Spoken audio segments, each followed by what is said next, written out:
So the Grammys was a relentless tirade of sanctimonious anti-Trump virtue signaling, with mega-rich, out-of-touch celebrities desperately trying to outdo each other with tawdry woke diatribes. Didn't see that one coming.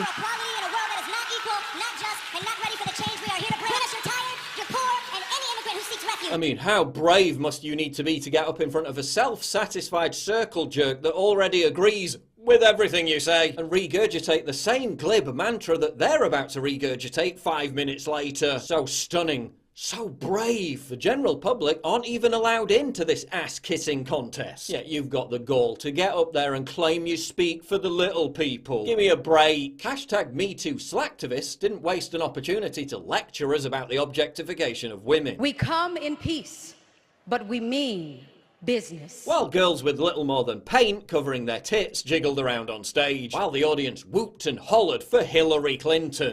One reason why he liked to eat at McDonald's. Nobody knew he was coming. A woman who publicly attacked and privately intimidated actual rape victims. Hillary led the effort to disparage her husband's woman accusers who were dismissed as bimbo eruptions. Hollywood's so upset about harassment of women it invited a serial enabler of it to read a book at the Grammys. Hillary reading a fake book at the Grammys versus Trump reading a presidential speech at the State of the Union. Great consolation prize, Hillary. But hey, at least Grammy nominee Big Sean was in attendance, another noted poster child for the movement against the sexual abuse of women. Oh no, my bad, he's the guy who worked with Eminem on a song about raping Ann Coulter. He's the guy who was arrested for sexually abusing a 17-year-old girl. Maybe Big Sean should take tips from that other Me Too icon, Grammy winner Kendrick Lamar, whose most recent album honors women by referring to them as rats, hoes and bitches. Not to be outdone, fellow Grammy nominee Rick Ross likes to rap about date rape, but the award for ardent Me Too male feminist has to go to Grammy nominee Tyler the Creator, who in his song Troncat advises his fans to, quote,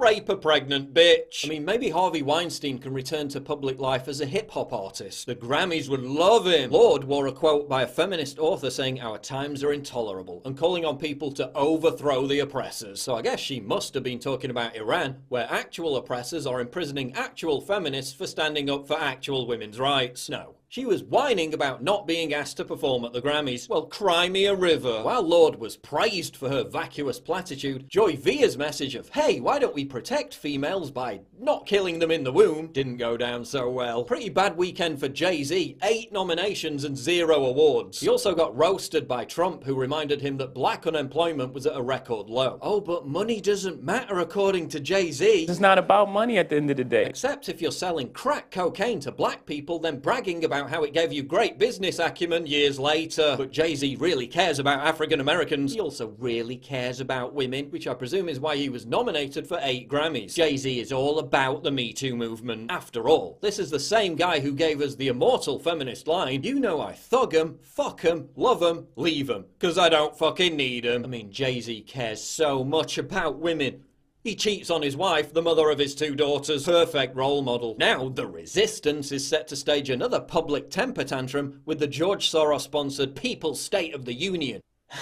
At this point, what exactly are you resisting? This is classic Trump derangement syndrome. They still cannot get past the fact that they lost an election that happened over a year ago. And what I would like to know is, what are we resisting now? Are we resisting the elimination of ISIS? Are we resisting this booming Trump economy where unemployment rate for women is now at an 18-year low, where the unemployment rate for African Americans is the lowest that it's ever been documented?